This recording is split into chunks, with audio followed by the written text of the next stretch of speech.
Hello sa inyo at dahil nga mag-aalas 2 na inabot na ako ng tanghalian din sa Pangaw ay kita na muna kumain at talagang nakakagutom.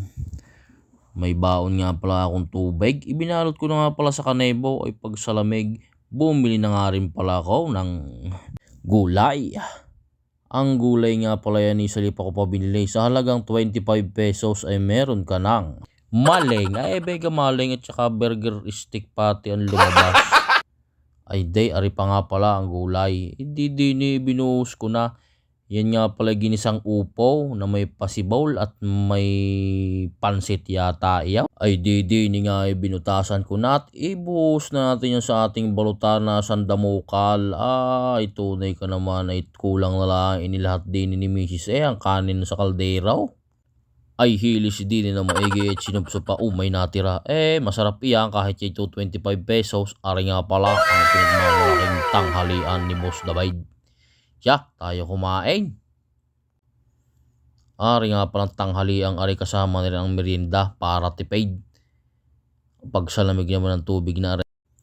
Puputok ang tonsil. Ay aba. Ano pang hinihintay? Aba, ay magdadasal muna tayo at kailangan magpasalamat. Thank you po, O Lord, sa pagkain, sa biyaya, sa lakas na ibinibigay nyo. First bite. Yum, yum, yum, yum. Aba.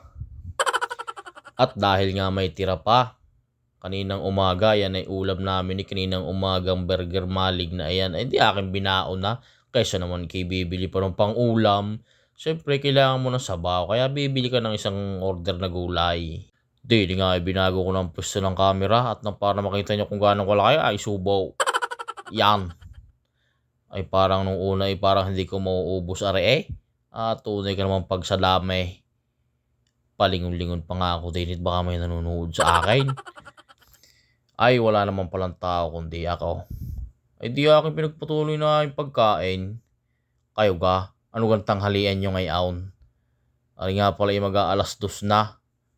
Ay pero kailangan bilisan at na hindi humaba ang kwento sa dami na naikwento ko. Yan. Tama ng pagulay-gulay at saka ulam sa agahan na ginawang ulam sa hapunan. Mamaya na lang babawi pag uwi sa bahay. Ako nga pala dadaan mamaya ng lipat at tayo bibili ng isda. Mura ang isda ngayon Sa parting lasa ko may taob ko na ang balotang aring pagkadami-dami. Sadya naman punong-puno siksik na siksik sa kanin. Nung pinapanood ko ang video daming-dami ko naiisip na sasabihin bega nung nagbo-voice over na ako'y naubos na. Ang aking tubig nga palang ari binalot ko lang sa kanebo ay tunay ka naman maghapon na ari hindi pa natutunaw ang yelo Ay pagkagaling. Kaway-kaway sa mga ka-rider na nag-aarimunan at gustong makatipid. Hindi gayan tanghalian ko lang ngayon 25 pesos. Saan ka pa?